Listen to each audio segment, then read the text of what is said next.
Hi, how you going? Diane from Rest Assured North Queensland with day 2 of the 10 things that no one ever told you about Wi-Fi. And this is an interesting one. It's about the readings that I got when I took measurements of my mobile phone 30 centimeters away from me with my trusty meter.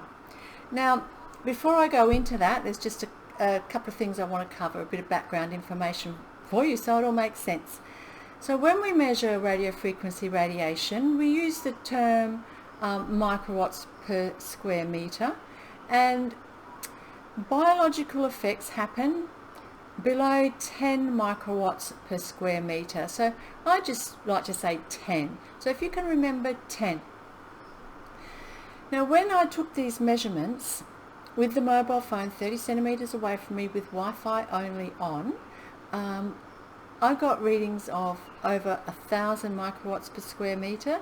Most of the time the readings were around 27,000, 18,000, 17,000, just fluctuating. Very rarely did they go below 5,000 or 4,000 microwatts per square meter.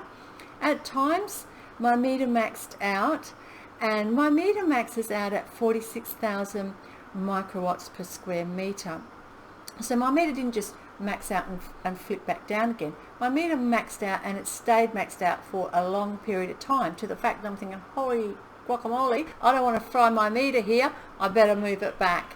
So I don't know really what that reading was, because my meter only goes up to 46,000 microwatts per square meter, and really that's really too high, because building biology standards, when we go in and we do an assessment on a home, anything over 1,000 microwatts per square meter is considered an extreme concern.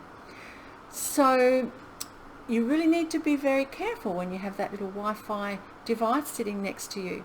So what can you do about that?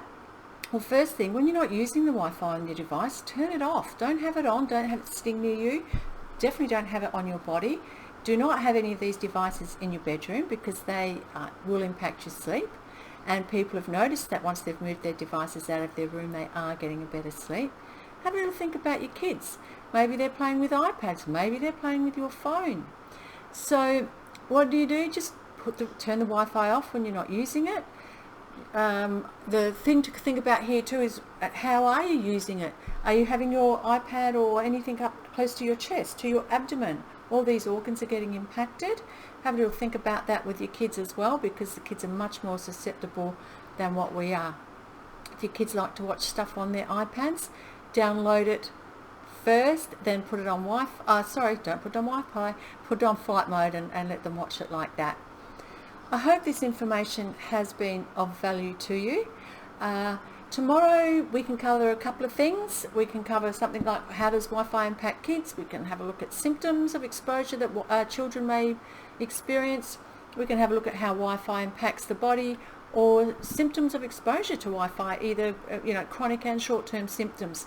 If any of those you'd really like to hear about tomorrow, write in the comments, and the topic that gets the most interest, I will talk about that.